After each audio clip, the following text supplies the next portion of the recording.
Coming up on this week's episode of TechSNAP, Russian hackers collect 1.2 billion usernames and passwords, and while questions remain, the details are compelling. Plus, simply bypassing two-factor authentication, crypto malware for NAS boxes, and then it's a great batch of your questions, our answers, and much, much more on this week's episode of TechSNAP.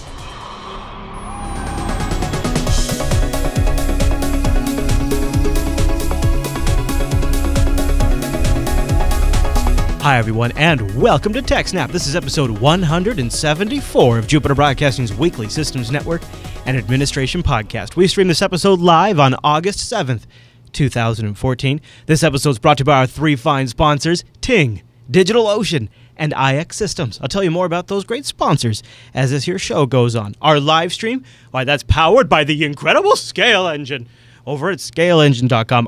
If I were you, I would probably go check that out. My name is Chris, and joining us every single week is our host, the admin, the tech, and the teacher, Mr. Alan Jude. Hey there, Alan. Hey, Chris, everybody. Thanks for joining. Hello, Alan. Boy, nice red shirt. I just noticed that's popping today. You're looking good, Alan. What is that? Ah, bazinga.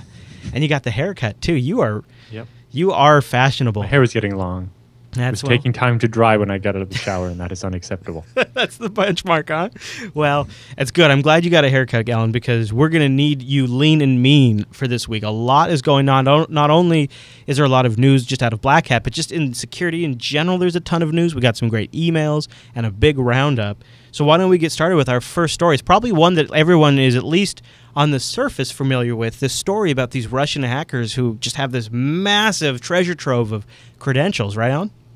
Yeah, so this is actually kind of related to the Adobe breach back last year and Target and all of that, actually.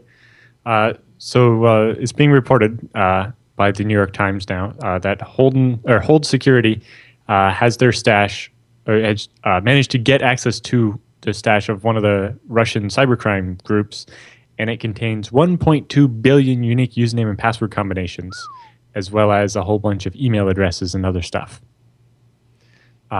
Specifically, apparently the data was stolen by doing SQL injection against over 400,000 different websites. So it seems that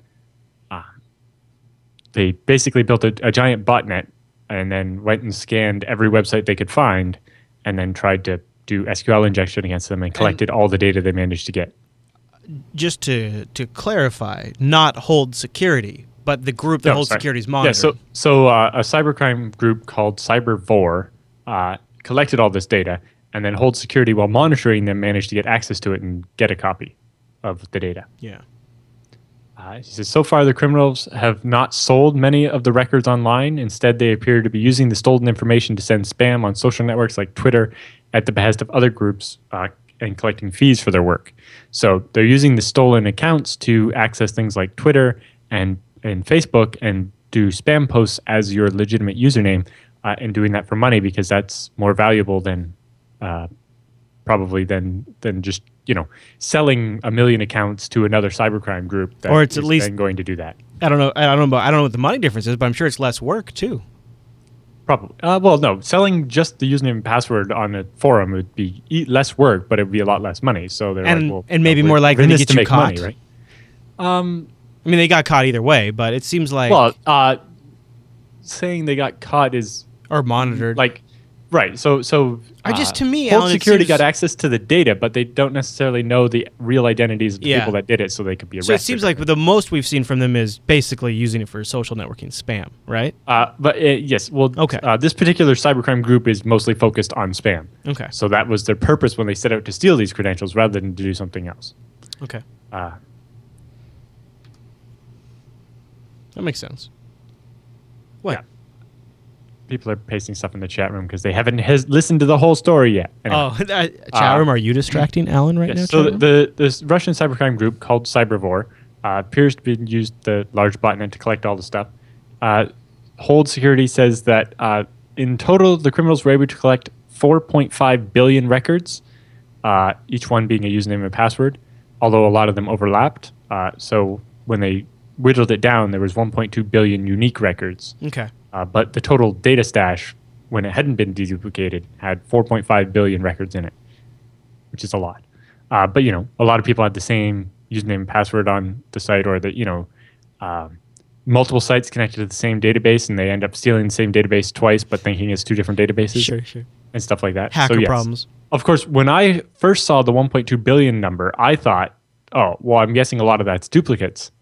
Well, it turns out that's after they duplicated it from the 4.5 billion records.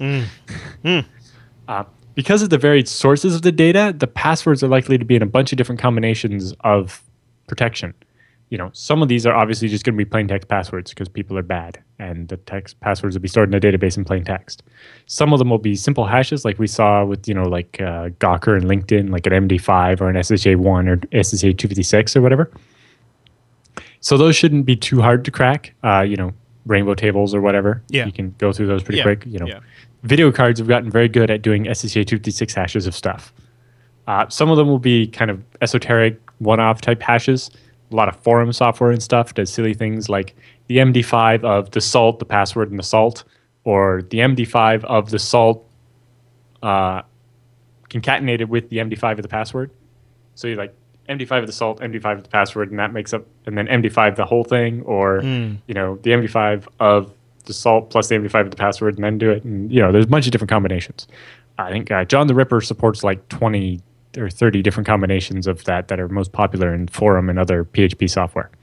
And then you'll have the proper cryptographic hashes, like MD5 crypt, SHA-256 and 512 crypt, bcrypt, etc.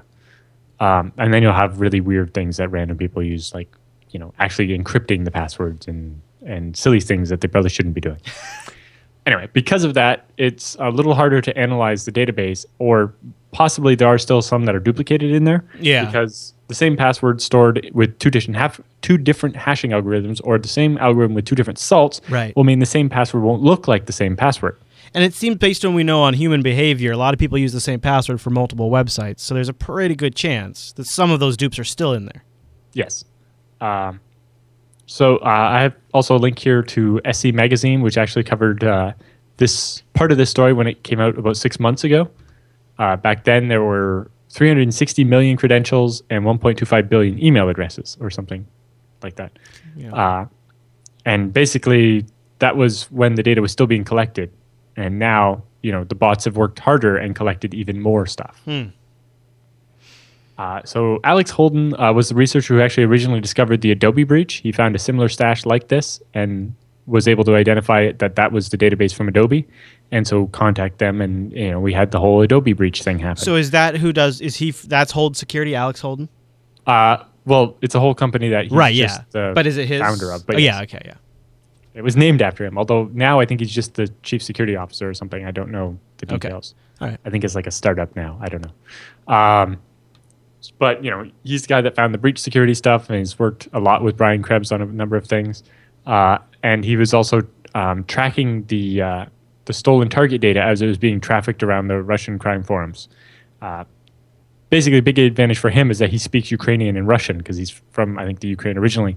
So he has an easier time navigating some of that underworld than Brian Krebs does because he doesn't speak Ukrainian. So actually, Brian Krebs posted a Q&A about this breach on his website,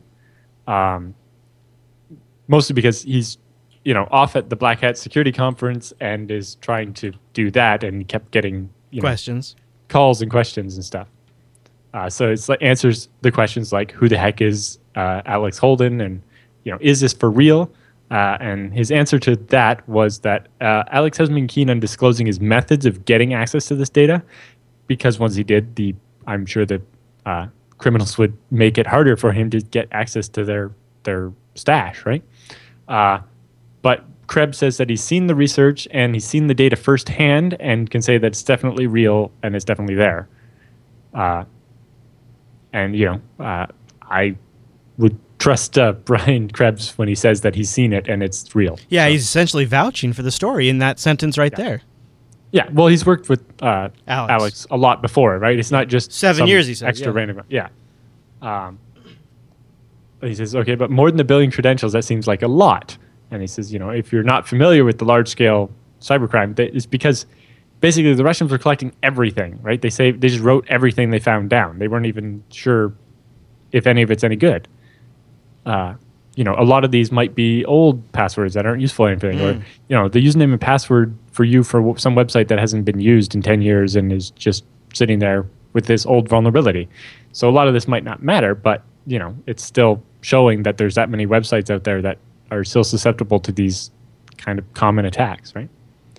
And then, he answers the question, what is a cybercrime network going to do with 1 billion credentials? It's like, well, spam. That's what that's what this particular cybercrime group has always been about, right? It's whether that's emailing spam or web spam, where they're sending spam via Gmail and Hotmail's web interface, or whether it's actually putting spam out on Twitter and Facebook and other social networks. If they can get into your Gmail and send it to everybody on your mailing list, they have a better chance of it being opened if it was sent, from Gmail with all the DKIM and stuff, and if it goes to people who so they expect to get an email from you, and they might actually open it rather than not, right? And he has an interesting infographic at the bottom there showing, the value of a hacked email address, as far as it goes for spam, for commercial email, sending phishing or malware, the standard social engineering ones, like, oh, I'm your friend and I'm stuck overseas. Could you send me some money so I can get home? Email signature spam. Yeah, he also calls out one that's been useful for me in the past is resumes, because then you get people's past work experience, which is sometimes security questions. Yeah, or even just employment stuff where, people forward documents from their work email address to the home email address to take them home because they don't understand how security works. Right? Or, access to your FedEx, UPS, or Pitney Bowes accounts to be able to ship stuff, because he goes on to talk about how, in a separate article that we didn't cover this week, Krebs is talking about how cyber criminals launder their money and actually cash out after when they use stolen credit cards and stuff. And so, white label money laundering, he called it. Yeah. So access to somebody's shipping account to be able to do that with is very useful to them. On top of, financial stuff like access to your bank account or whatever, they can do a password reset if they have your access to your email address. And, all the other stuff. Or they could just steal your Steam account and they could go after people that are in your contacts, and those people would think, oh, this is from a legitimate person. I know Chris Fisher. And all that kind of stuff. So sometimes it's not even about you, it's about the people who know you. Yeah. Now, there's been a bit of a backlash against Hold Security because, they're a business and they're trying to make a business out of this. So specifically, they have set up a thing called the Breach Notification Service, which is a corporate offering. So if you're a company, you sign up for this service. It's $120 a year, and they tell you if they ever see your databases show up online somewhere. So to sign up for this, you have to prove you actually own the domain. They actually have a process to make sure that, I can't sign up and claim that I'm Jupiter Broadcasting. You have to actually prove that you have a legitimate right to that information. But for $120 a year, you can be notified if it's your website that was one of the ones that's a problem. So when they went through these, 420,000 websites that were breached, they picked out the big name companies that they could actually reach out to and talk to and get paid by probably. But for all the little websites, there's not really a practical way to contact 350,000 small websites. So, this story goes in the news, and hopefully people hear about it, and, it promotes their service where you can pay $120 a year to be notified if it's your company that's the problem. Separately, they actually have a individual version of the service where you basically give them your email address, and they check it against their list. They verify your email address to make sure you actually own that email address, and then they will tell you whether or not they've seen your email in any of the 1.2 billion records. And then if they have, you can send them the SHA-512 of your password. So you have to encrypt your or hash your password with SHA-512 on your own, and then send it to them.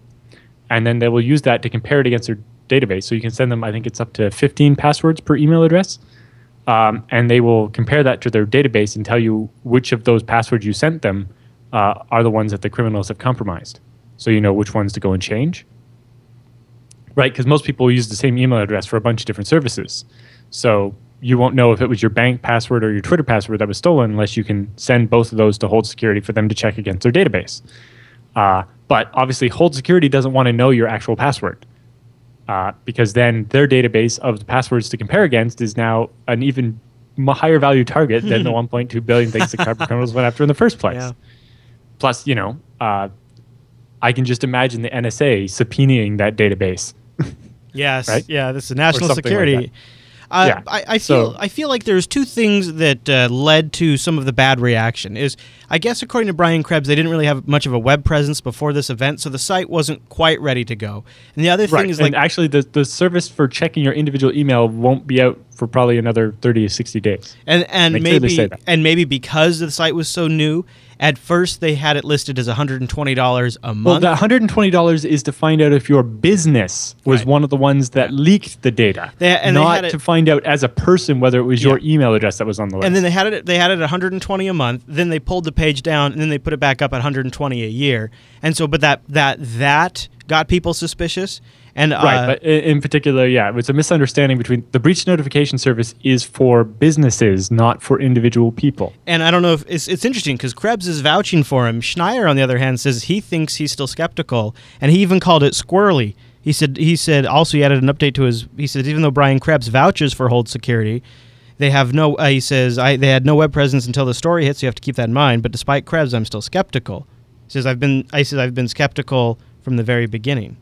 Right. Well, a lot of that data is probably old and useless, but it doesn't really change the fact that there's basically, it seems they have a list of 400,000 websites that were vulnerable and are probably still vulnerable to SQL injection and leaking their database. Well, and think about it from a practical standpoint. Wouldn't it make sense if I was I don't have to be, I could be a Chinese hacker, an American hacker, a Canadian hacker, a Russian hacker.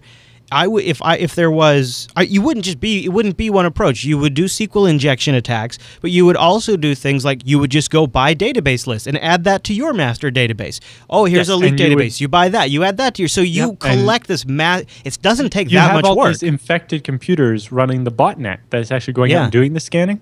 Well, you're going to keylog every username and password you can find. You're going to steal every saved credential off the machine. You're going to do all that stuff as well. What Schneier's taking issue with is he's even kind of gawking at the 1.2 billion, but that doesn't seem like that crazy a number. If you buy like one Gawker database and one Twitter database, and then plus you have your own methods of collecting passwords, I could see how you could beat 1 billion credentials. I mean, I know it's a lot of people, but I could see how you get there. The big thing to understand is that's not 1 billion unique people. Right.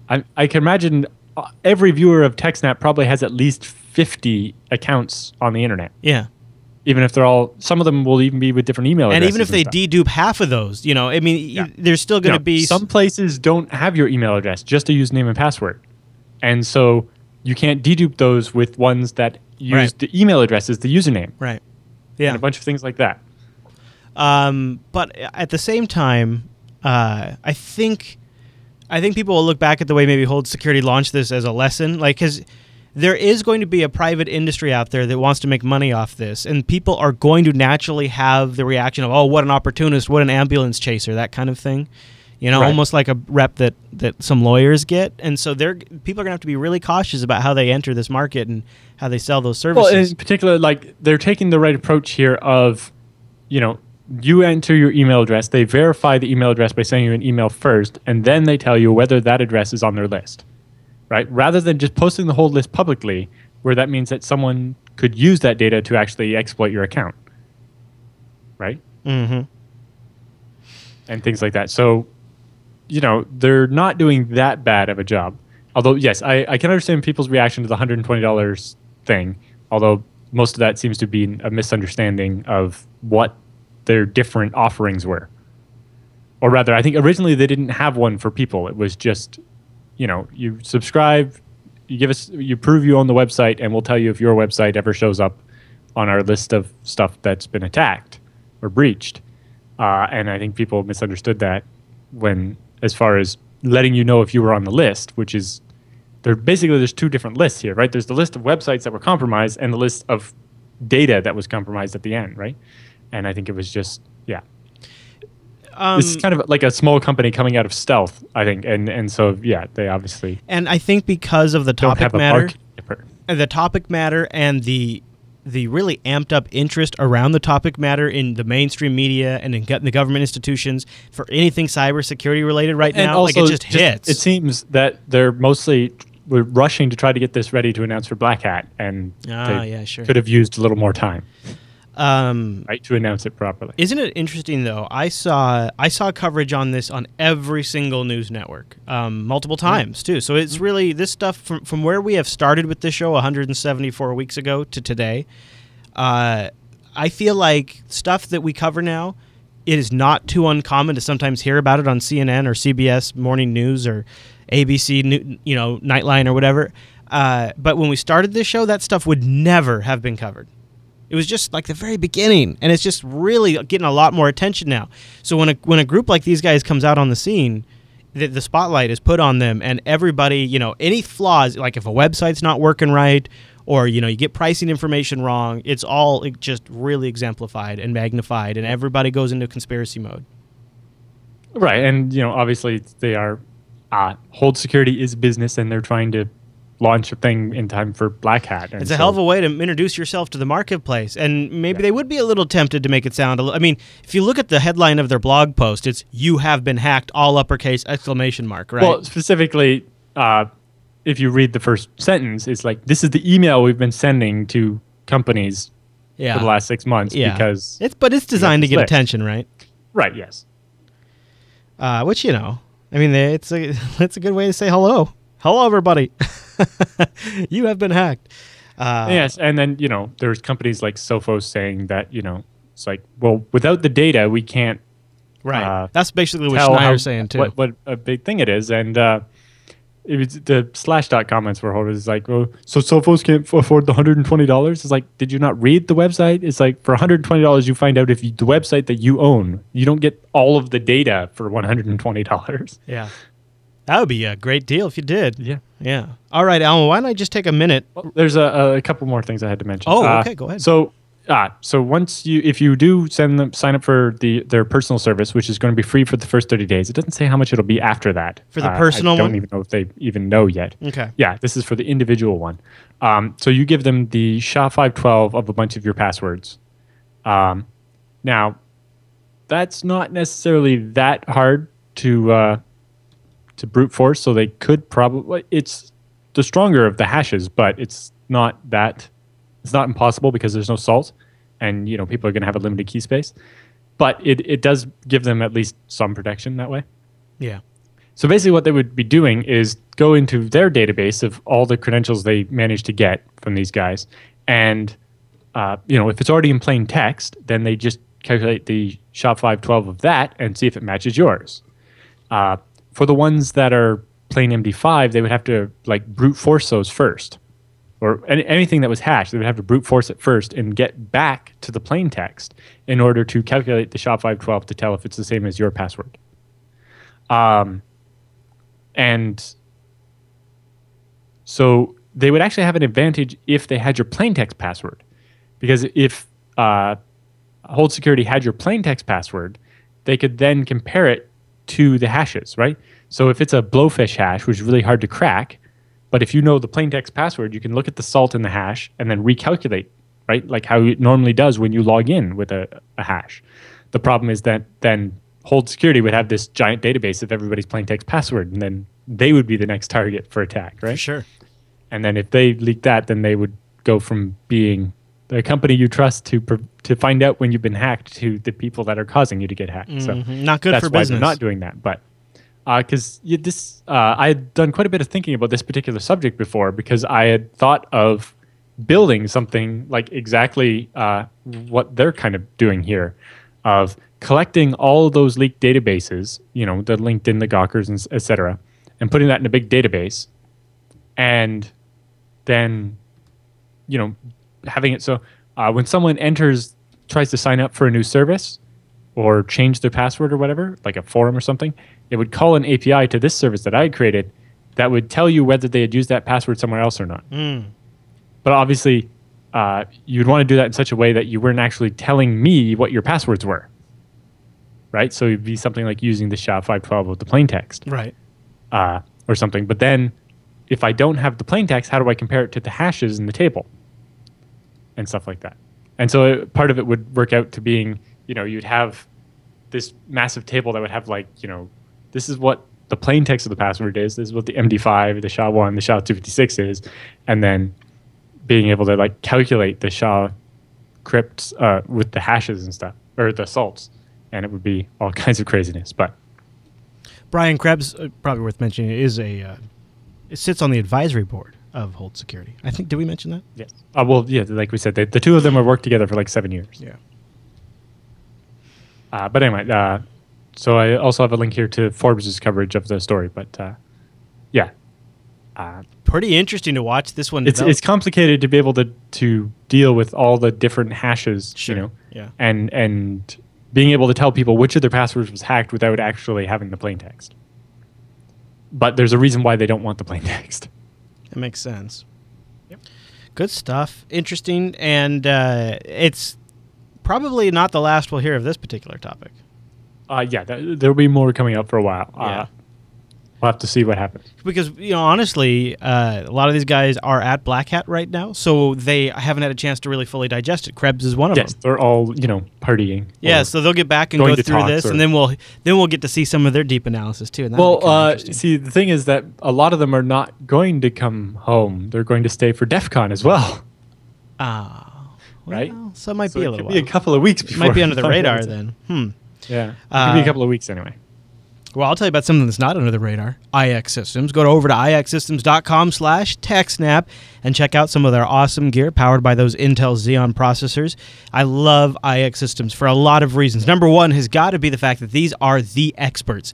I know that the systems I have deployed that have been built by IX Systems are backed by a deep bench of experts, white glove service, and honestly, I remember too, I was a little surprised. At first, I was a little put off. I was like, no, you don't understand. I want to spend more money. And I had a conversation with them, and they said, Chris, you really only need 12 gigs of RAM. Now, we will sell you more RAM if you want it. But just so you know, based on what you've told us, you only need 12 gigs. And I thought about it, and I thought, okay, I don't have to. If I don't have to have 16 gigs, why not save the money? Now, that was my first purchase experience. Later on more hard drives. Right, that's very smart on their part. But for me, my first purchase experience was very different than anywhere else I'd ever been. And once I realized, they're actually, from a technical standpoint, because I did a little reading, I talked to Alan about it, and I was like, they're actually dead on. They nailed it. And yeah, well, it's like, a regular place you go up and it's like, all right, well, we sell these machines. Which ones do you want? And then you pick one, and they try to sell you the one up from that. It's like, no, you actually need one more slightly expensive. Yeah. That's very true. At IX, it's more about what is it you actually are trying to do on the machine, and then we'll help you decide what size the machine needs to be. Yeah, and you really can trust in what they have to offer, and that's why a lot of companies like, Walt Disney, Firefox, Mozilla Foundation, the U.S. Army, Adobe, the FreeBSD Foundation, Juniper, Symantec, GM, VMware, Wise, Autodesk. Scale Engine's on there. University of Columbia. Zed is on there. Craigslist. Justin Tot TV. Now Twitch. Also, hardware customers of IX Systems, as well as Tumblr, Evernote, Yelp. Look at these guys. SurveyMonkey, AdBright, Johns Hopkins University. Wow, the list goes on and on. That's such a great list. Oregon State, all IX Systems customers, and there's a reason. They really have the greatest hardware, the greatest customer service, and some of the greatest people on their team. And when you know a guy like Alan's going to him to get tips, they probably know what they're talking about. Yeah. You can go check them out, ixsystems.com/TechSNAP. And also, a heads up. Like, if you check out BSD Now, we've interviewed a couple of the people from there, and you can get an idea. The Josh Petzel's ZFS War Stories a couple of weeks ago, that kind of gives you an idea of how their support works and how it's not right. The staff at IX is not just about selling hardware. They happen to also just be developing ZFS in order to make it better. And so, when you have a problem, they make sure that it's fixed for everyone. And this is pretty cool. They're going to host Meet BSD California 2014 at Western Digital in San Jose. You can find out more info about that on their Western Digital page. Is letting IX use their headquarters to host the conference, which is awesome. I wonder, are you going to go to that, Alan? Yep. Oh, my goodness. Are you going to accidentally walk away with like 4 terabytes of extra space? Totally on accident? No. That'd be like one hard drive. I know, but you could fit it in your pocket. You could fit it in your pocket. That's what I'm thinking. If I'm accidentally walking away with something, it's going to be more than 4 terabytes. Yeah, on accident, of course. Go over to ixsystems.com/TechSNAP. I could accidentally walk away with some of the the enterprise SAS drives. There you go. I suppose, accidentally walk away with something worth accidentally walking away with. ixsystems.com/TechSNAP. They've also got the white paper. If you're having some trouble convincing someone else why it might be worth the switch, that white paper will go through it. Well, when Dell and HP send your manager this fancy document with pictures, you need to combat that with a fancy document with pictures. I like that. Okay, so one of our favorite companies to talk about security-wise is PayPal, because we do a little business with PayPal. A lot of people out there have PayPal accounts, and when it comes to money, security is always of the utmost importance. So where does this story take us, Alan? So PayPal has two-factor authentication, where when you log in, it requires, they'll send a number to your cell phone via text message, or you have like a key fob. I have one of the older key fobs. The newer ones are the credit card type ones. Okay. But while investigating the usefulness of the PayPal two-factor authentication system, this researcher, Joshua Rogers, has basically been going through a bunch of different companies' two-factor and looking at them and giving them a rating on how useful it is, how, for example, on PayPal, if you don't have your thing on you, you can get around it one time by answering a bunch of your secret questions or something. And so obviously that's not great, but, it is hard to strike that balance between I want to require the second factor so that if someone gets my username and password, they can't get in still. Yeah. And needing to know the name of my first teacher isn't that hard if they've somehow got my username and password already. But at the same time, being able to, if the card breaks or stops working or something, you still need to be able to use your PayPal account. Right? But in particular, PayPal has a system to link your eBay account to your PayPal account, because PayPal is actually owned by eBay. And that facilitates setting up sending and receiving payments in connection with the auctions. Yeah. So the way this works is when you're in your eBay account, you click a link and it takes you to PayPal, and it can connect your account or create a new account that's connected. Right. And so it does this by basically adding an HTTP GET parameter, command equals _ integrated - registration. And this tells PayPal that this isn't a regular sign up. This is one, it's someone who already has an eBay account and they're signing up for PayPal or signing into their PayPal and connecting the accounts. Problem is that when PayPal sees that command, it skips the two-factor authentication step. Uh-oh. I don't know whether they actively skip it or it's just this system has existed since before two-factor authentication and they didn't go back and add the two-factor. Likely. But it seems to suggest that the two-factor is kind of bolted on rather than built into the system, which you can kind of understand considering how old the PayPal system is. But at the same time, it's like, well, if you're going to do two-factor, you should have went through and retrofitted it into everything. Because then you have problems like this. Yeah. So basically, if someone has your PayPal username and password, they can just go to PayPal with a certain URL, log in with the username and password, and then they get redirected to eBay. But if they go back to PayPal in the same session, the cookie's already there and they're into your account. The researcher has a handy little video showing it, although the video is probably a little longer than it needs to be. I see. Yeah, it is kind of long. So the exploit can actually be used without needing an eBay account at all, because it's just that parameter, right? Because once you're switching from the one domain to the other, your browser's not allowed to really send anything between them anyway. So you don't actually need an eBay account to be able to pull this off. You just okay. So the researcher reported the issue to PayPal on June 5th and got a reply on June 27th and another one on July 4th and so on. But then after 2 months, it still hasn't been resolved. So he publicly announced this on Monday or Tuesday. It's not clear whether he actually reported it through the PayPal bug bounty program, because when I used the PayPal bug bounty program, I got a reply much quicker. It seems like it took him a long time to get the reply. I'm not sure where he sent the information when he found the problem. Maybe he didn't know. I forget where I had to look to find the instructions on how to properly submit a bug to PayPal. Maybe he just emailed it off somewhere, and so it didn't get to the right people soon enough. But it does seem that the 3 or plus weeks that it took for him to get a reply the first time seemed longer than usual for PayPal. I don't know. However, if he was using the PayPal bug bounty program or wanted to, by disclosing the vulnerability publicly, it actually voids his eligibility and he won't be able to get a bug bounty now. Or PayPal won't be inclined to give him the bug bounty because he announced it publicly before they could fix it. So you have to have access I to don't the know eBay account. You do? Oh, I'm asking you. No, you don't. You just can use the URL. Like he has it on. There's a link on the website that I linked to there. Where it's I see this an big extra old, long URL, but you click on it and log in with your username and password. And if you had PayPal two-factor auth set up, you'd be logged into your account with no two factors. I gotcha. It doesn't even involve going to eBay. All right. So the reason why you showed that the video is he was showing where he got that. He was showing how he found it, basically. Yeah. Yep. Okay. And then he says, he talks about it. Says, he set up a dummy eBay account and made sure that it works even with some other eBay account. And it's not like they're skipping the second factor based on the fact that you're already logged into a trusted account. It's just that if you have this integrated registration flag set, you're allowed to just log in with no two factors at all. And it kind of defeats the purpose of two factor if there's an easy way for someone that has your username and password to get into your account without needing the two factors. It is interesting, though. I think you nailed it. I think it does show that their two-factor system is a little bolted on. Yeah, it was just added after. And so, we've talked about a two-factor bypass earlier this year. And it seems like there'll probably be a string of these unless they actually build the system so that it always requires two factors to get in, rather than, if you're logging in this way, then we'll check for the second factor and so on. Right, yeah.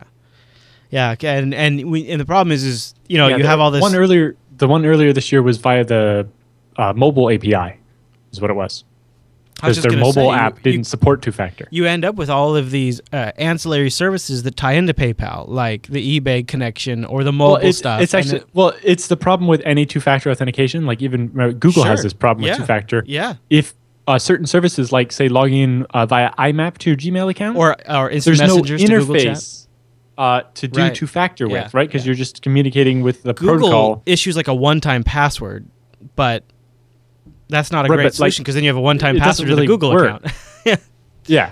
Well, for Google's apps and stuff, but when you're logging in over IMAP to Gmail from like Thunderbird, there's no way for you to provide that second factor. Right. Or to Pigeon for Google Chat. Exactly. And because of that, you're actually stuck. There's not really a good solution. Well, you want to support these legacy protocols. They have a workaround. Their workaround is you go generate a password that doesn't require two-factor authentication, and you can provide it only to that application, and you can revoke that password. But you can log into the account with that password, and it doesn't require two-factor authentication. And the idea is you only use it with that app. And if that only gets you access to the email and not to the admin interface, that at least provides some protection. I'm not sure if it does limit it. I don't know. It's not a great system. It's all these systems need to be designed with two-factor. The authentication systems in these protocols were not designed with the idea of two-factor in mind. No, they weren't. And, you wouldn't want your email client on your phone to need a second factor all the time. And two-factor on your phone is less useful. Right? If Google texts you this 6-digit code, someone who has your phone and tries to access your email, and then the second factor gets texted to your phone. It's no good. Then it doesn't provide any extra protection. No good. Yeah, that is a big problem. iCloud has that problem too. Both Google and iCloud have that problem where when the service you're trying to log into is on the phone itself and they send it via text message, what sense does that make? Doesn't make any sense. One system I've always had really good success two-factor authentication with is LastPass because I feel like they designed it at the beginning with two-factor support, and I actually really like it because I can't remember when we talked about the problems that LastPass did have, if the two-factor was on that list or not. I don't remember. But if it was fixed already, so yes. Any other thoughts on the story, Alan? Nope. You know what else has two-factor authentication? The admin control panel for DigitalOcean over at DigitalOcean.com. And that's great because they happen to be a sponsor of the TechSNAP program. In fact, if you use the promo code SNAPAugust when you check out, you'll get a $10 credit. And why would you want a $10 credit? My friends, prepare your brains because I'm about to tell you why. DigitalOcean is a simple cloud hosting provider dedicated to offering the most intuitive and easy way to spin up a cloud server. And the reason why this is tops for me is it means I know it's click, click, and I am done. I'm not going to spend a lot of time. It's not a big task I need to go set aside some time to go do. In fact, users can generally spin up a cloud server in under 55 seconds, and pricing plans start at only $5 a month. So I'm not worried about the cost, and I'm not worried about the time. And for that $5 a month, you're going to get 512 megabytes of RAM, a 20 gigabyte SSD, one CPU, and a terabyte of transfer. DigitalOcean has data center locations in New York, San Francisco, Singapore, Amsterdam, and now a brand new one in London, too. I've now got a droplet in San Francisco and 2 in New York, And I'm thinking about spinning one up in London. Why? Because I'm a worldwide media mogul. That's why. Over at DigitalOcean, too, you can check out their awesome control panel. I'm showing you in the video version right now a demo of it. This control panel is so intuitive, and the best part is power users can replicate this control panel on a larger scale with their straightforward API, and there's a lot of really cool community apps around that API now. It's super neat, and you can take advantage of things like one-click install for things like GitLab or WordPress. They've got the pricing tier. The way it works is, if you go over to DigitalOcean and click on the pricing up on the top there, they've got a pretty simple pricing structure. $5 for the plan. That's the one I'm going to recommend you just check it out. And if you use that promo code, SNAPAugust, you'll get the $10 credit. So you get it for 2 months for free. But then they just step it up from there. It just makes a lot of sense. Then you go to $10. They up the memory. They up the transfer. They up the hard drive space. $20. Same deal. It's very sensible. And then if you click hourly, you can actually get hourly pricing from DigitalOcean. Now think about how long that $10 credit would last. SNAPAugust when you check out over at DigitalOcean.com. And by the way, I got a note from a few of you TechSNAP viewers out there who mentioned that you're at DigitalOcean and you forgot to use the promo code. And so I'm just passing along that one of the really nice things that DigitalOcean does, and this is, to me, it's an example of how awesome they are when it comes to customer service. You can go into your DigitalOcean dashboard and retroactively apply the SNAPAugust if you forgot to use it during checkout. Ooh. So, yeah, which a lot of people, like, they get excited, they go check out all the features of DigitalOcean, and they buy it, and they forget to use the promo code. If that happened to you, SNAPAugust, you can go apply it retroactively. If you haven't tried them out yet, go over to DigitalOcean.com, get that droplet, try out the $5 rig, SNAPAugust, you'll get it for 2 months for absolutely free. It's a great deal. Yeah. Even if you don't want the $10, do it so we get credit for sending you there. There you go. DigitalOcean.com, SNAPAugust. Like Alan says, go make something. I put up an OwnCloud 7 DigitalOcean droplet. It is sweet. It's really easy to get up and running. I did an Ubuntu 14.04 so that way I could have it dedicated just to OwnCloud. And I've got my phone syncing to it now. And the chat room was telling me there's a way to get Firefox to sync to OwnCloud too. So I'm going to be playing with that. I'll just go up to a droplet that I just don't have to worry about. I got snapshot backups and everything. All right, Alan. So moving into the last big news story at the top of the show this week, we wanted to talk a little bit about this problem that seems to be affecting users like myself of the Synology NAS appliances. That I've got one back at the house, and I think it's one of the units that could potentially be impacted by this. Yeah. So there's a new malware out called SinoLocker, which attacks any Synology exposed to the internet or that it can somehow get access to, and exploits a vulnerability on it, and starts up the malware on the Synology and starts encrypting all of your files like the crypto-malware virus did for Windows. So then when users log into their Synology's web interface, they're greeted by a big message telling them that, hey, we've encrypted all your files, and it's strong encryption. And if you want your files back, go to this address via the Tor network and pay us 0.6 Bitcoins, which is about $350 as ransom, and then maybe we'll give you the decryption keys. Crypto locker on the NAS. Yeah, it's called SinoLocker. It's SinoLocker, not clear whether this is from the same people or not, but it's the same idea. Yeah, it's not immediate. It wasn't immediately clear how the NAS devices were being compromised. Well, they're running Linux and they're attached to the net, and they set up universal plug and play for forwarding. So yeah. Well, yeah, that's the other thing is because it has the UPnP, a lot of people don't realize that the ports are forwarded necessarily. Yeah, I mean, so it seems possible that. Although I don't think remote administration is enabled by default. No, no, it's not. Yeah. So Synology reports that based on our current observations, the issue is only affecting Synology NASs that are running older versions of DSM, which is whatever they call their software. That's the Linux. So 4.3-3810 or earlier. By exploiting a security vulnerability that was fixed and patched back in December of 2013. Oh. So, but Synology NAS is kind of a NAS is a device you set up and leave in the corner. And it's like a router. People don't think about doing the updates for it. Or, you set it up for someone who doesn't know how to do anything, right? And then they don't maintain it. They say that at present they have not observed the vulnerability affecting anybody running DSM 5.0 or later. So they're encouraging users to upgrade to either 5.0 or later, or if you're using 4.3, you need at least the revision 3827, or for DSM 4.1 or 4.2, you should update to 4.2-3243. And for DSM 4.0, you need to install 4.0-2259 or later. Otherwise, you're vulnerable to this exploit. Okay. All right. Wow. And also in the show notes, I noticed you put a link in there. If people have this problem, is this right? If you suspect that you've been affected by this, what Synology wants you to do is shut down the NAS so that if not all your files are encrypted yet, they're not all done yet, and then contact their security and support team at security@synology.com or go fill out the form I linked to, and they are going to work with people to try to get their files back and dissect the virus and figure out how it worked and a way to clean up the machines that are infected. That's good. So it would be helpful to them if people didn't just reformat their NAS and start over because they need to figure out what happened. There may be hope depending on how similar it is to CryptoLocker. We have a story about that in the roundup coming up. Yes, Brian. Well, no, it's at the bottom of the story right here. Oh, it is. Look at you. Oh, yeah, that's right. You Brian Krebs has a story about two antivirus companies or research companies that had worked on CryptoLocker have just launched a new service that allows people to recover the encrypted files. So they have a system to decrypt the files. And so if you were affected by the CryptoLocker thing and you kept those files around somewhere, the encrypted versions of them, using this service, you should be able to get your original files back.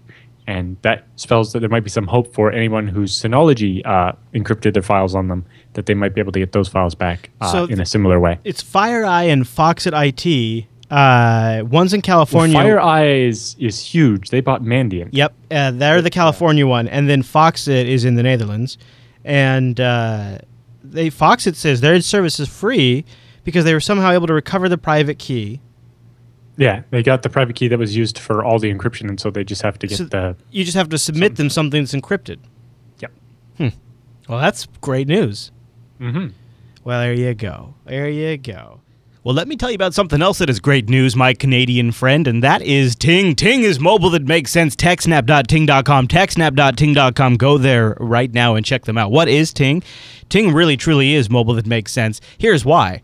No contracts, no early termination fee, and you only pay for what you use. That's right. I know. It sounds crazy, but it's true. In fact, just to let this soak in, because it really is, if you think about it, how the mobile industry probably should have done it from the beginning. So to let this soak in, let's go through a mental exercise. Go over to TechSNAP.ting.com. Just going there. Just the visit lets them know you appreciate the support, and it gives you the opportunity just to learn a little bit more about Ting. And while you're there, click on that savings calculator. Now, I put in my last month. Now, I used some voice minutes because I went on a road trip. I used some data, and I definitely used some text. So I put my actual usage figures into the savings calculator. It's 385 minutes actually used, 420 text messages actually sent, 790 megabytes of data. And on my old cell plan, before I switched to Ting at TechSNAP.ting.com, I would have paid $150 a month. I'll just go ahead in real time. I'll click the calculate savings, and you can kind of get an idea. Like, oh my gosh, look at that! Wow, in 2 years, $2,640. $2,600. The reason why I'm so blown away by that is because I'm looking at it, I'm like, that is an amazing laptop every 2 years right there just by switching to Ting, right? That is money into a retirement account. That's something I could get for my kids. It goes towards a college fund. It is ridiculous that we are paying this much money into these cellular providers that are making such a huge profit and locking down the industry. And the great thing about Ting, too, is they are passionate and they are transparent. They often will talk about behind the scenes things, like right now on their blog. They've been doing a series about how they work. And part 5 has just been posted about how they use Zendesk. This is actually something that here at Jupiter Broadcasting is probably worth us taking a look at. They've also got a post up there right now about how the announcement that Sprint is pulling out of its plans to acquire T-Mobile. Well, how does that affect Ting? Well, they talk about that. And this is, as somebody who's not just like, I follow news events and I know that things are happening, but as actually somebody who wants to be an engaged consumer, somebody who wants to be informed, this kind of upfront information is exactly the kind of thing that keeps me a long-term happy customer, because I'm able to continually do just little checkups on the company that I'm following, the company that I'm paying a bunch of money into, the company I'm using to give me access to the internet on the go. And let's be honest, that's where the future is at. TechSNAP.ting.com. That'll take $25 off your first device. You can go over to TechSNAP.ting.com and take a look at some of the great devices Ting has to offer. You can get the Nexus 5, or you can get a feature phone for under $50. Look at that. $49 for the Evo 4G. That was one of my first Android phones. If you've got a kid or a family member who doesn't care about the latest and greatest versions and just needs a good phone with a very, very reliable, great service that has fantastic customer service, that'd be a great option. But of course, they'll go all the way up to the brand new HTC M8. Oh, yeah. Yeah, they've got the latest phones. They've got hotspots if you just need a Wi-Fi access on the go. And then it's a $6 hotspot. How genius is that? $6, and it's just the data you use, because Ting just takes your minutes, your messages, and your megabytes, and they add them up at the end of the month. Whatever bucket you fall into, that's what you pay. It's a flat $6. Any taxes on top of that. TechSNAP.ting.com. Get a $25 credit if you've got a Ting-compatible phone. If you don't have a Ting-compatible phone, go grab one. They'll give you $25 off. And by the way, I think one of my favorite things about Ting, no-hold customer service. You can call them at 1-855-TING-FTW anytime between 8 a.m. or 8 p.m. And a real Canadian answers the phones. No guarantee it's going to be Alan, but you can always give it a shot. You just never know. TechSNAP.ting.com. And a really big thank you to Ting for sponsoring the TechSNAP program. Hey, Alan, there's a rumor on the street a new PC BSD tour is out in the latest episode of BSD Now. Is this rumor accurate? Yes, and we have 2 more coming up, one of which will feature an interview with Ken Moore and a walkthrough of the new window manager. What's it called? Lumina. No, that's what you call an exclusive there, Alan. Yeah. That's going to be It's awesome. pretty easy when the host is the show's... Yeah. Alan, you jerk with your exclusives. That's awesome. The PC BSD Tour, episode 49 of BSD Now, just hit the web so, this morning. We tell people to try PC BSD, but a lot of people is like, well, I don't want to try it. So this way you get to see and kind of get a walkthrough of how the tools work and how amazing the ZFS is. And you'll get an idea of, oh, look at that. And I got 2 quick shots for folks. Episode 39 of Tech Talk today this week, we talked about the shutdown of Justin.tv and covered that, which is of interest. And I had Angela on me for that with me for that episode. Heyo, and she talked about how we've done a lot of our old stuff before we wised up and moved over to Scale Engine was on Justin. So we shared some of our thoughts. And man, I got to tell you, Alan, I remember the magic signals clip. Right. Do you remember that? And well, one of the episodes of last I did with you? Yeah. There's a couple that were on there. Yeah, it's gone. But boy, am I glad we moved off. Yeah. That was not that close, but we, and then other. I guess would have just been like Tuesday. All of a sudden, there'd be no more live stream. There'd be no more JB Live. Yeah. And then today, episode 40, I dug into the Microsoft Photo DNA technology. I don't know if you saw a couple of stories about folks getting child pedophiles getting busted for content in their email and their SkyDrive. So we covered an article about photo DNA and how Microsoft is analyzing the contents of OneDrive and how Google analyzes Gmail using this Microsoft Photo DNA software, and how they're analyzing the pictures that are in your email. We talk about that in Tech Talk today, episode 40.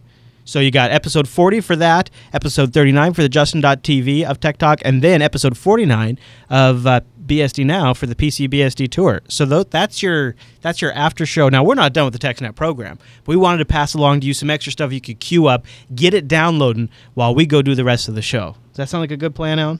Yep. I think so. All right, Alan, with the news all done, that means it's time for the TechSNAP feedback.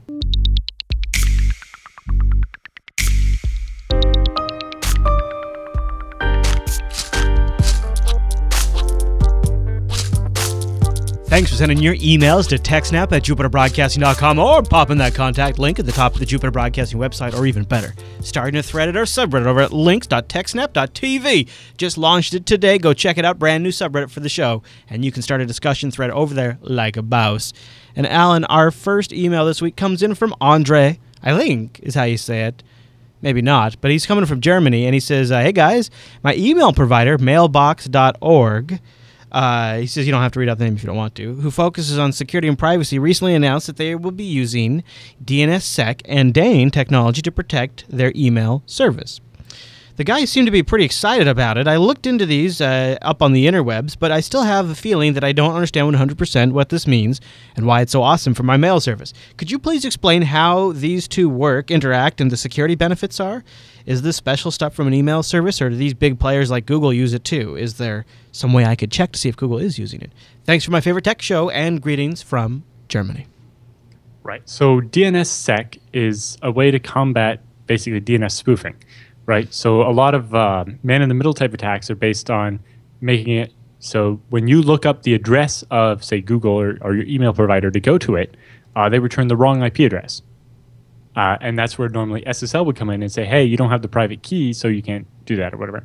But what DNSSEC does is cryptographically sign the DNS response at the authoritative server so that you don't have to trust the intermediate server to give you the right result. You can check yourself by doing the cryptography to find out if the result you got is actually from the place you expect.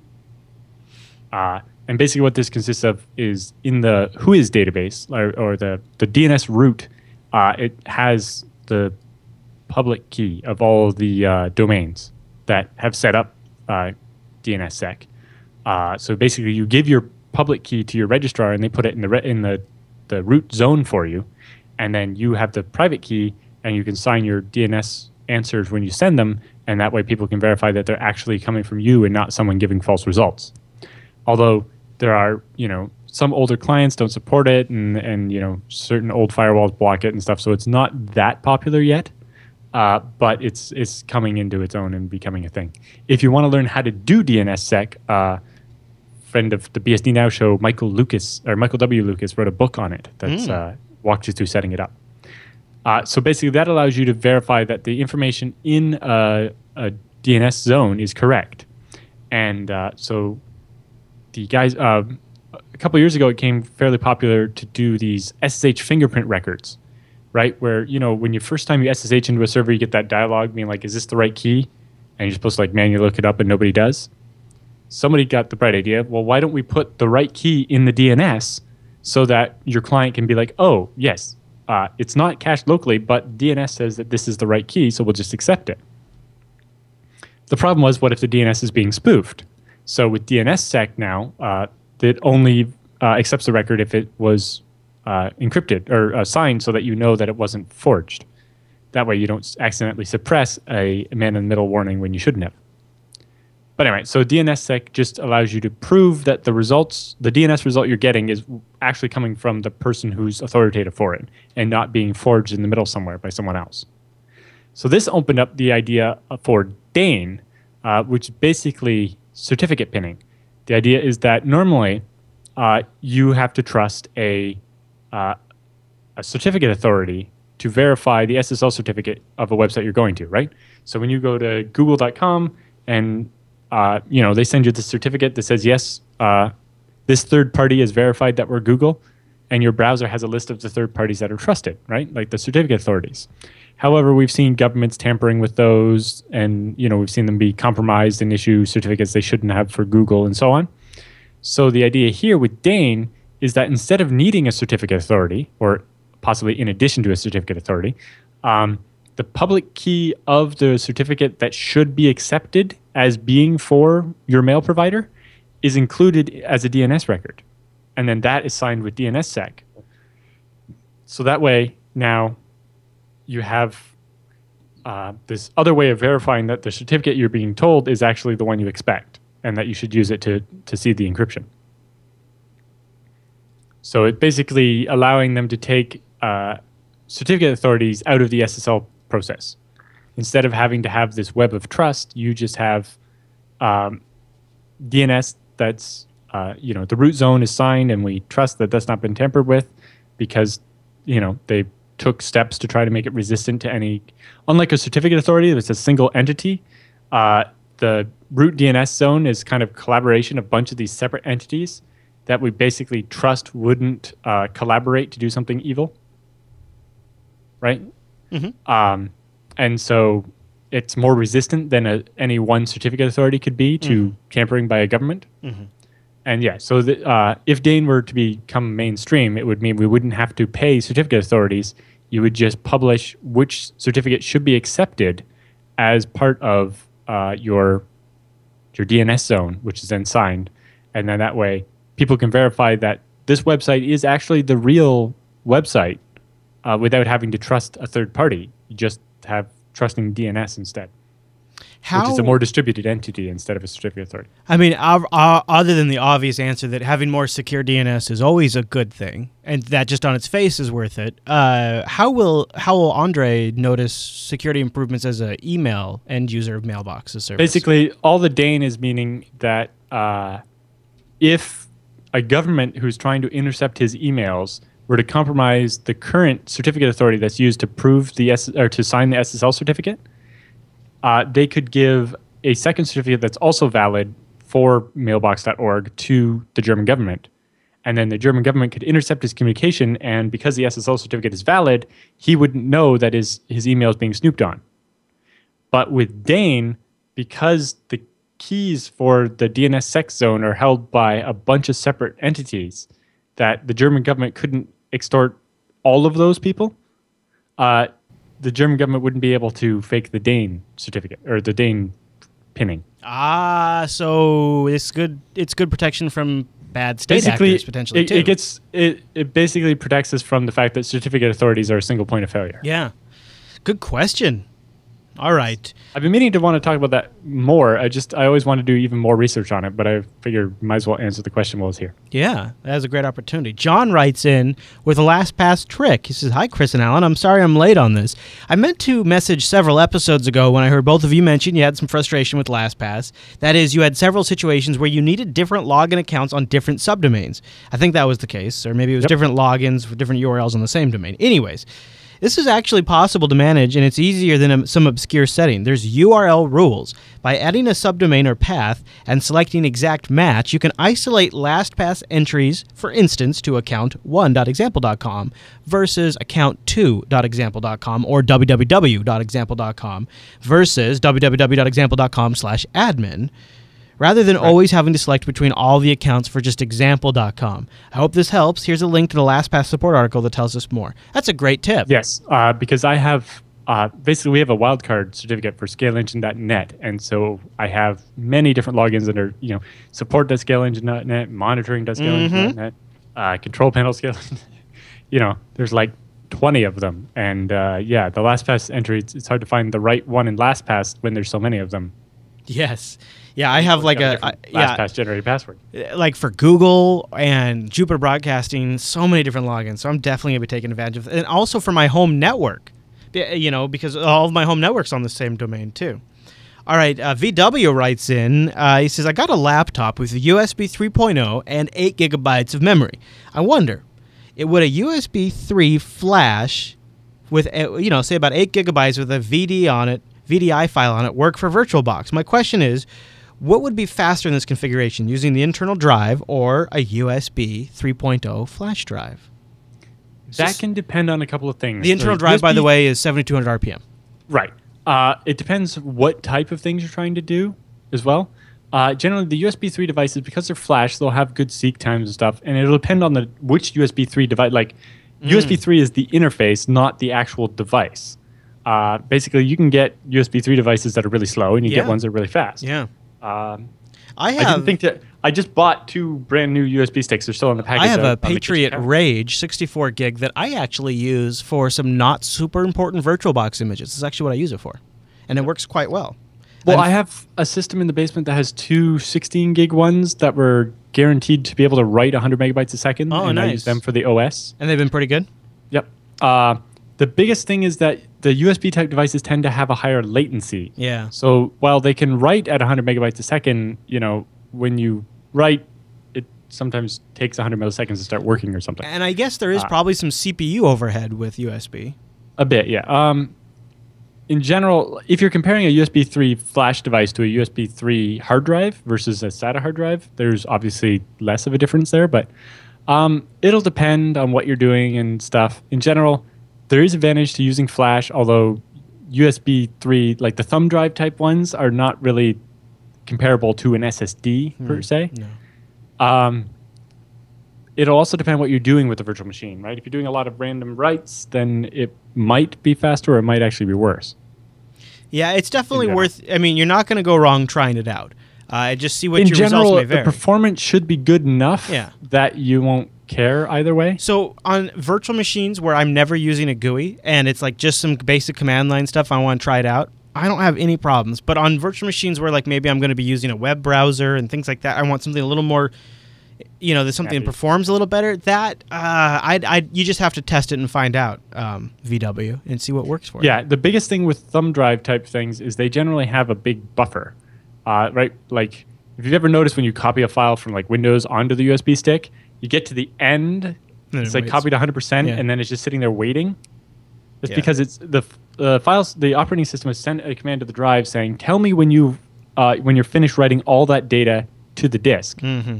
And basically, that delay that's how much time it's working on that. So basically, the SSD device will accept the data faster than it can write it and buffer some of it. And so that means that that data isn't actually safe to a power loss quite yet. Or when you pull the there's USB extra stick risk out. there.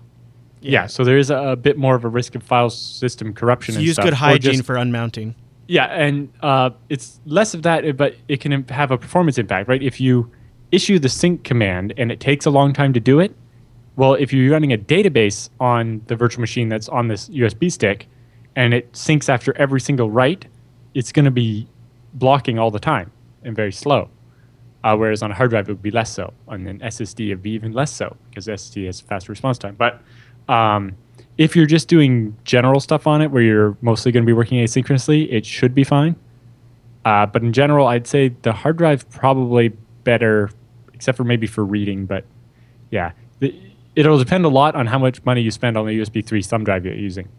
Yeah, get the right general one. Advice for buying is, look for speeds on the package. If there's no speed listed at all in the package, it probably means it's really slow. And then, compare, the up tos versus the guaranteed speeds. Oftentimes they're just, you can't just go by what's written on the label. Compare the two numbers on the label. You have to look at the wording and stuff. And check reviews too. There's reviews of these things out there. Yes, there are. So our last email, it's actually it was a post in response to the feedback thread in the TechSNAP subreddit. Cruel Fate wrote in, Alan, and I wanted to see what you thought of this one. He says, upon further pursuing the always meticulous show notes, there is an opening line from the linked Krebs on Security article, and it reads, "The longer one lurks on the internet in the internet underground, the more difficult it becomes to ignore the harsh reality that for nearly every legitimate online business, there is a cybercrime-oriented anti-business." He proposes, and this is Cruel Fate's idea, and I think I like it, that this should be hence known as Krebs Law. Yeah, but I kind of had the same idea when I mentioned that on the show last week. Yeah, I know you did. You Yeah, mentioned for it every last business, week. there's a cybercrime about, and what I guess the real question is wasn't that true offline before there was the internet too? And did we actually expect the internet to mean that there wouldn't be the same underbelly? Technology just made everything better, didn't it? Cybercrime is a thing, and it is. But it is also a reality. Is you would be amazed at the types of I like the idea of an anti-business too. Like you have matter and you have antimatter. You have business and anti-business. Well, this one in particular was like the Google advertising platform. Right. Google. Google what it is. Yeah. And this guy's, attacking it from both the AdSense and the AdWords side and actually maybe making money off both ends of the deal. And back to, Eric reminds me in the chat room, and by the way, we'd love to have you join us live for TechSNAP and hang out in our chat room and give us little bits of advice here as we go, or distract Alan at some point and make him stop talking. Alan, I don't know if you're familiar with the Zalman makes a series of external drive enclosures. Now, I don't know if his budget, if VW's budget can afford the Zalman VE300. It's an external drive enclosure that I put an SSD drive in, and what's neat about it is it's USB 3.0, so you get that. But it has a ability to read any ISO file that's in an ISO directory and then emulate that as a virtual USB CD-ROM. I saw somebody had one of these at BSDCan. Yeah, it's really nice. It was a Zalman. I don't know if it's the same model or not, but so you can scroll through the list right there. It had a tiny screen, and you could flip through and pick the ISO and then boot off of it. Yep, exactly. It was very handy when we were working on changes to the FreeBSD installer to deal with some certain Lenovo laptops that have a broken assumption about master boot records. That would mean that it was hard to root on ZFS on the laptop, and so I probably reinstalled that guy's laptop like 50 times during the conference. So it has the advantage of you can just put all your ISO images on there, or it acts as external storage. Downside is for that thing to work as an ISO, for that USB CD-ROM to mount ISO images, the drive has to be formatted in NTFS, or you have to update the firmware using a Windows-only utility, and then you can format the drive in FAT32. Right. So there's some downsides. That's, they has to be able to read it in the firmware, so that makes sense. And that's what the firmware supports. Yeah. Yes, because that was the problem. I wanted to load a new ISO on it, and that was posing a problem because nobody had a Windows machine handy. Yeah, exactly. It sounds like it wouldn't be a big deal, but it's becoming more and more of a problem. And again, it's like, well, FAT32 is easier to mount and write to, but then it has the file size limit. You can only go up to 2 gigs. You can't write a 4 gig ISO to it. That's a huge pain in the butt. Yeah. So I will put a link to this. I'll put a link to this in the show notes too, if you would like to grab that. And that might be a way you could run because then you could ISO boot your desktop machines, and you could run your VirtualBox off of an actual, if you could afford to maybe get like 120 gigabyte SSDs. The prices have come way down, so that might be an option too. I'll put a link to that in the show notes so you can check that out. Now, if you'd like to send in your question to the TechSNAP program, we'd appreciate that. Just go over to Jupiter Broadcasting, click the contact link, choose TechSNAP from the dropdown, and then ask us your systems, your network, your administration, your security questions, your file system questions, anything like that. We'll answer right here on the TechSNAP program. You can also go to links.techsnap.tv. That's our subreddit. You can start a thread there and then also get input from our clever community. Links.techsnap.tv. And with the feedback all done, that means it's time for the TechSNAP Roundup.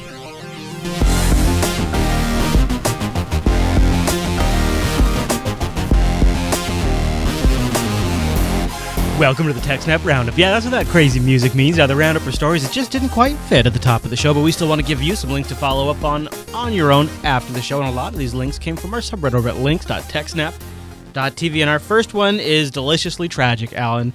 P.F. Chang's, here's the official. We've heard rumors of this coming for... Well, they announced it before, but this is they've actually been far enough in their investigation. They actually have give us some details now. All right. So they have a list here of the different stores and when they were compromised. And you see the first batch of stores were compromised on October 19th of 2013. Yeah. And then it's another batch in February 21st of 2014, and then more in April 10th. And then all of those, the closing date is when they discovered the problem on June 11th. Mm-hmm. However, kind of buried at the bottom, they have these other 2 stores. The first one in North Carolina was breached on October 19th with the first batch, but the breach ended a week later. It was only vulnerable for 1 week. It's unclear what happened with that store. Did their payment system get changed? Did the store close? Or was it a different one they're lumping in here? Did they discover the breach and then think it was only isolated to their one store, so they fixed their store and nobody else knew? Or what happened? And then there was one in Newport Beach, California, where it stopped being vulnerable on April 10th, which is the day when a bunch of other stores became vulnerable. Yes, that's very interesting, isn't it? Yes, it's like that one store, it starts at the beginning with everybody else, but then the date the third batch of stores gets infected, that store stopped being vulnerable. What's interesting is that first store that's vulnerable is only vulnerable for a couple of days, like you mentioned. Then it's the same date as the first batch. Yeah. Well, and then look, that second store, 1019, it's the same time as the Charlotte store. Yeah. So this first batch, that's like 10 stores or so, but one of those 10 was only vulnerable for a week, and the second one is only vulnerable until the last batch became vulnerable, and then it stopped. And there's no explanation of where those dates came from or what happened there. Very interesting, Alan. So, of course, our local P.F. Chang store is on there. Mm-hmm. I think the Target one might have gotten us, the Michaels one might have gotten us, and the P.F. Chang's one. I don't know about that. Although I never figured out which one got me. Somebody somehow cloned this card. So they actually had like a clone of it that they could use physically in a store. So they didn't just have the number. They had to have the track data.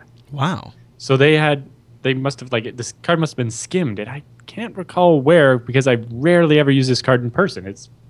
I don't travel that much. But anyway, some criminals tried to use this particular card. Here you can have the number. It doesn't work. Have at it. At a Target in New York, a Macy's in New Jersey or something, What? and then a Kroger in Atlanta, Georgia, And then a couple of copies gas of that thing station floating and around. a couple of, the fact that they were in New York and Atlanta within an hour of each other proves that more than one person had a clone of the card and was trying to buy stuff at like big box stores. Yeah, that's Spending interesting. hundreds of dollars at Target or somebody tried to use it at a gas machine. That's not my personal card. That's a corporate business card. And the charges were denied. The fraud detection system at my bank caught it, and the charges never actually went through. Yeah. And it was funny because I have it set up so I get a text alert every time the card's used. And I saw it, was suspicious, and then another one came in, and so I'm dialing the bank, and then a third text message comes in, and I'm like, well, jump in. And then as I'm like halfway through the menu, the voice menus at my bank, incoming call from my bank.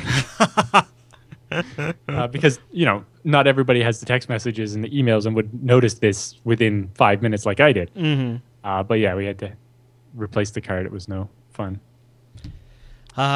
Maybe, Alan, it's because you put your Skype information into your credit card information in an old version of Skype running on OS 10.5. That sounds like something you might do. So this story, next story anyway, Microsoft has blocked all older versions of Skype from logging into the Skype system. So it's no longer possible to use like Linux Skype 2 or any older version of Skype to connect to Skype. It'll fail the login process. The problem with that is Microsoft hasn't released a version of Skype that works with OS X Leopard or any older version, non-current version of OS 10. Yeah, they have pretty crappy non-Windows support in general. Well, they just released a new Linux version. Yeah, so if you're a Linux user of Skype, you have to update to 4.3.0 to be able to log in anymore. Like the 4.1 and the 2.x all stop working. However, if you have OS 10 and you're using an older version of it, they don't make a newer version of Skype that'll run on your older system. Out of luck. Yeah.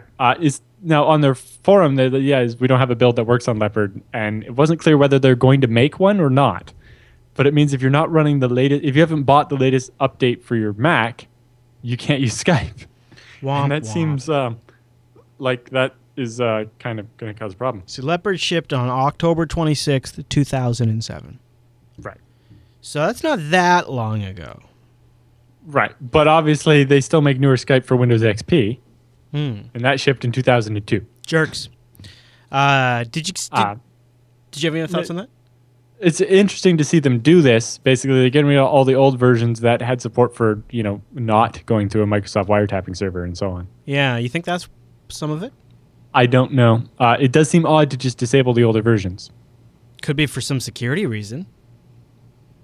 Well, it seems like they shouldn't have to fix the client for that necessarily. Yeah, I guess too, because it seems like it must be a network problem, huh? It's not clear what's exactly happening, and I don't expect Microsoft will tell us. So the Mozilla... But, cutting off everybody's Skype like that. Well, the biggest one was just, it was kind of unannounced, right? I know a bunch of people using the older versions of Skype on Linux and FreeBSD and stuff, and it's just like, I can't log in anymore, and I don't know why. I didn't know that. It's not like the old client gives you an error message that's helpful or something. Okay, or that sucks. Microsoft, send out an announcement every time you log in for 6 months to be like, hey, you have to upgrade. This version's not going to work anymore. There on 10.5. It was just all of a sudden, boom.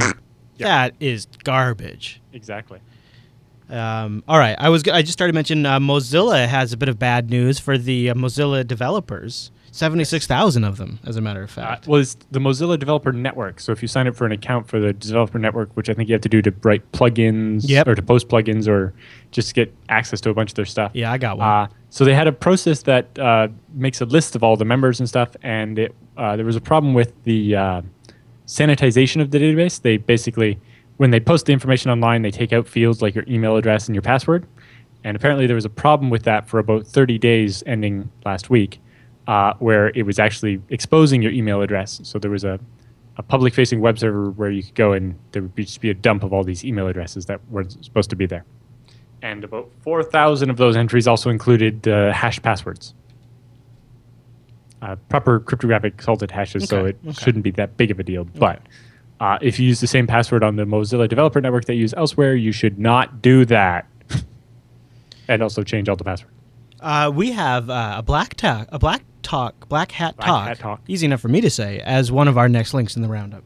Yeah, this one is a rather long one. I got linked earlier in the week, and I was like, wow, that looks really good. That is long. So this is basically the text of a talk, although, I'm sure he didn't read this verbatim, but this is the paper that goes with the talk or whatever.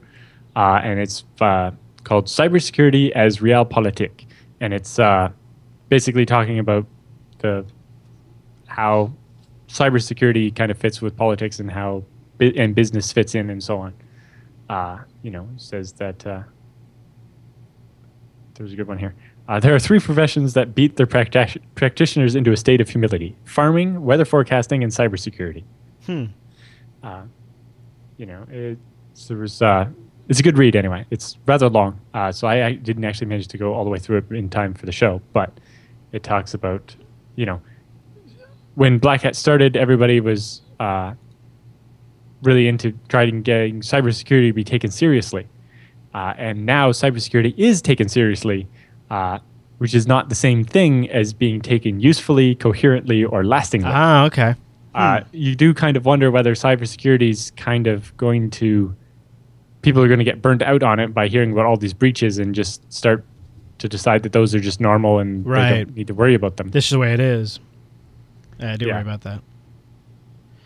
I'm going to add that to my read it later queue right now, Alan. Yeah, That's you definitely should. It's worth a read. Read later, I will. Okay, well, and wait for it. And it's saving. It's asking me to sign in. Now I've saved it to my read later queue. Okay. Next story is yours. All right. The next story is mine. The U.S. government should buy all 0 days. This is according from a CIA InfoSec guru. He's a contractor for the CIA. His last name is Gear, Alan, and I think that's actually who you just were talking about. I think it's but in particular, he says that they should buy all the 0 days and set them free. Right. That's the difference, right? Not just buy them all and use them for their own thing. Yes. Buy them and set them free. The other thing he said... So he says the U.S. government should pay 10 times what anybody else is willing to pay, and then once the patches have been delivered, release it to the public domain so that way the entire world is more secure. And then he also argued at Black Hat that if a company stops issuing security patches for code, such as what Microsoft has done with Windows XP, then we should consider that code to be abandonware, and like all other things in society that are abandoned, it should be taken over by the public and become open source. If you would abandon a car, a property, or a child, you lose rights to it, and this should be true with software as well, he says. What do you think of that? Yes, although I could see if that law came to pass, Microsoft would just take to patching XP and just wouldn't do it very often, which is to say never or something. Yeah. Like it'd be hard to legislate how often you have to release a patch or something in order to not have your code be considered abandoned. And like, a child and a car are not a product of technological capabilities of the time. I mean, a car is, but to an extent. But software in is particular, such a changing... Yes. There's not intellectual property. Microsoft doesn't want to open source XP because there's intellectual property on there that they're still using. Yeah. And if someone else had it, then people wouldn't have to, Well, and there's software if has Windows to have a certain XP life. became open source, it would probably quickly become better than Windows 8. Oh, man, it'd be awesome. That'd be awesome. Interesting talk, Although though. Windows, I don't know that I want to use something that started from Windows XP, honestly. But you are right now. Yes, I understand that. Yeah, but I follow what I'm saying. Yes, I do. All right, passport database outage, and they regret the inconvenience. So the U.S. State Department has this giant passport database that they use. For example, when people need to request a visa, or in the one case they were talking about here, it was an American couple that flew to China to adopt a baby, and they adopted the baby, but then when they went to get the visa for the baby to come home with them, the State Department's database was down, and they couldn't get a visa. And so they're stuck sitting there in China until the State Department can sort out their database so that they can make a visa. It's the worst. It was complicated by the fact that the consular officers are not allowed to print a visa unless it's been approved by the computer system or through the computer system. Mm-hmm. And also, this particular database is apparently the largest known Oracle database in the world. and it suffered the outage. And the quote I have here is so generic and lame that it definitely went through at least. It's like one IT guy told somebody, who told their boss, who then sent it down to the press department, and it got sanitized, and it came out in the end not making any sense. But it says the outage was caused. Their system crashed shortly after maintenance was performed. We believe the root cause of the problem was a combination of software optimization and hardware compatibility issues. Jeez Louise. Hardware compatibility. They said they had a maintenance, but what hardware is going to be incompatible with their Oracle database suddenly? Yeah. Meh. You're right. That got watered down just a little bit. Yeah, basically, it sounds technical enough to confuse people or placate people that don't know anything about computers. Yeah. But yeah, at one point, and then when the database was back up from time to time, it was just so slow that they couldn't deal with the backlog. It was so slow they couldn't deal with the regular amount of traffic, let alone burn off the backlog. So they were just getting further and further behind. I couldn't find a follow up to tell if things are getting back to normal or if they're still totally screwed. They're probably never back up to normal. Yeah. The state information week had a bunch of examples of people they found. You know, there was a guy who missed his job interview because he couldn't fly home. Oh, no.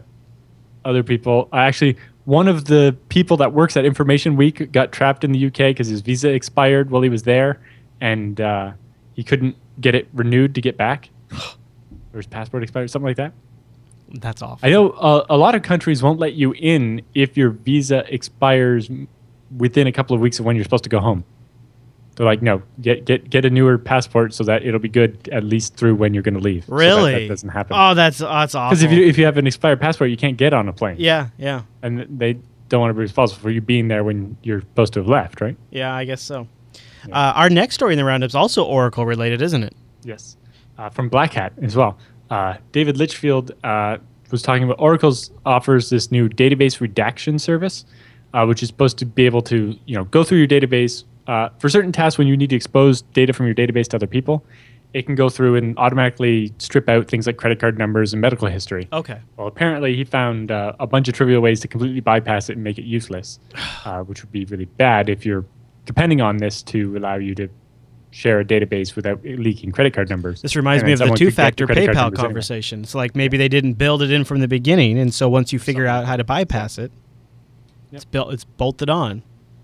And then another talk from Black Hat by Catherine Pierce and Patrick Thomas about multipath TCP. Oh. So the idea here is it's a new system that's starting to become a thing to be able to, when you have a large data stream, you can send it multiple paths so that while there's limited bandwidth over here and limited bandwidth over here, the two of them together gives you more bandwidth. However, a lot of existing security appliances, like hardware firewalls from Cisco and so on, and VPN stuff, because it doesn't know about multipath TCP, and multipath TCP is fairly transparent, the device doesn't have to know about it for the packets to go through. But it means that one packet could actually be purposely split up in a way that it would appear normal to the intrusion prevention system or the firewall, but when it was reassembled back on the other side, it was malicious. Or, basically you could break the packets up in a certain way that they wouldn't match the firewall rules so that the packet that would normally be blocked would get through. Right. Okay, I see. Yeah, so it's basically all the blind spots that this could cause. And there was a similar talk at BSDCam back in 2013? Yeah. Or maybe it was 2012, about IPv6 and some of the similar issues. Based on the fact that, we had these, there's so many IPs that we give a whole range to each person, and that person then can use different IP addresses for each outbound connection so that it makes it harder for sites to track you because you don't have the same IP address every time. And how that affects firewalls and so on.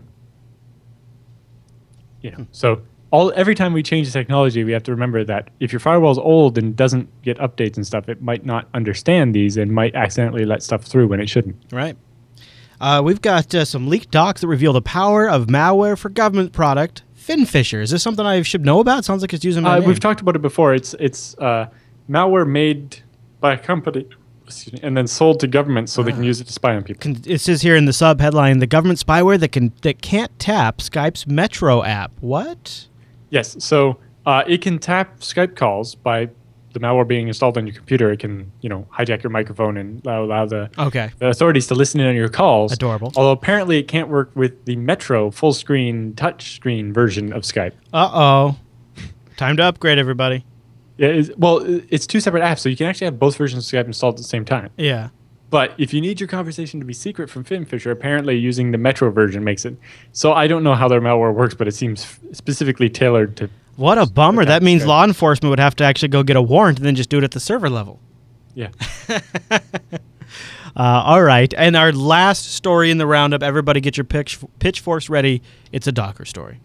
Yeah. This is an article over at opensource.com by, I think, somebody related to Docker somehow. Daniel J. Wash, he works for Red Hat, and Red Hat's big on Docker.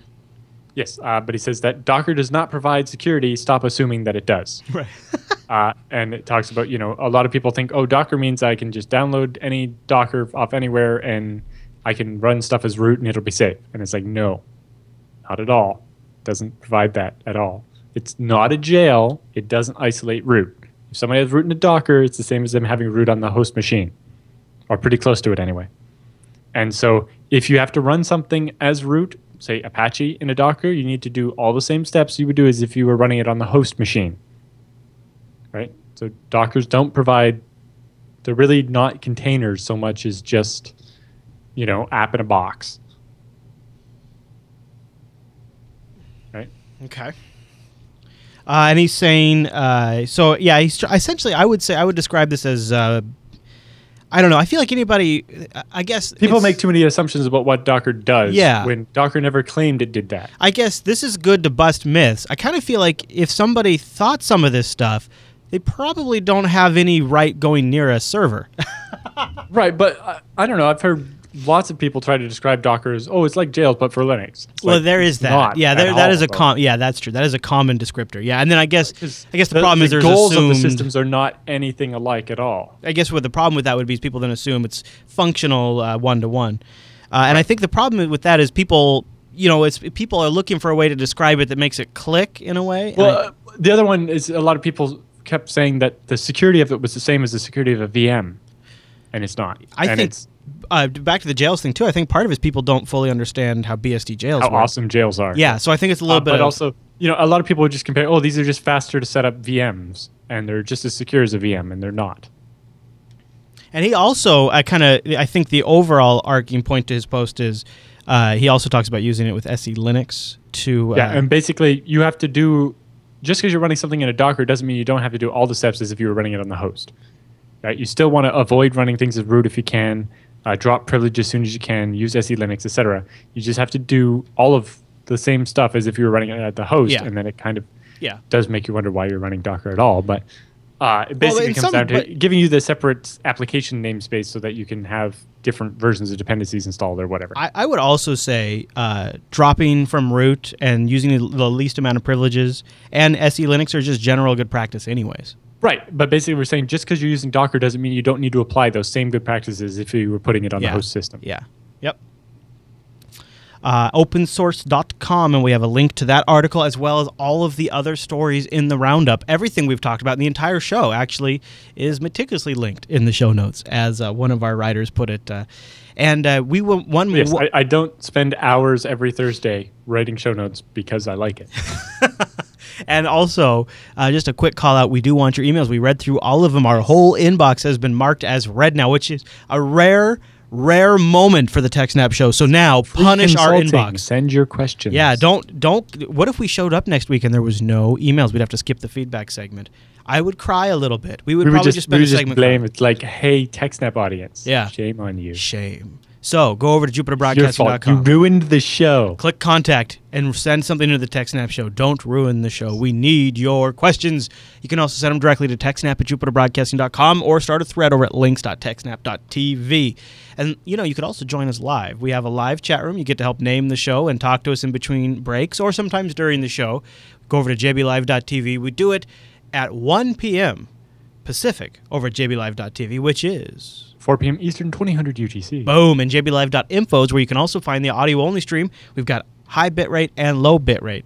Although I don't know if you could really call 128 kilobits high bit rate anymore. But it's over there, and it sounds great. jblive.info. It works really well on the phone, too. It's automatically formatted to render on the phone. And links.techsnap.tv for roundup suggestions. It's not just for feedback either. It's also for roundup suggestions. And last but not least, I'll mention the RSS feeds. When you go over to the Jupiter Broadcasting site and you click on an episode of TechSNAP, just below the video and the description and the download links, RSS feeds. Grab one of those, put it in your favorite RSS catcher, and get this show every single week. We never miss a beat, and you can grab it with those RSS feeds without even having to worry about it.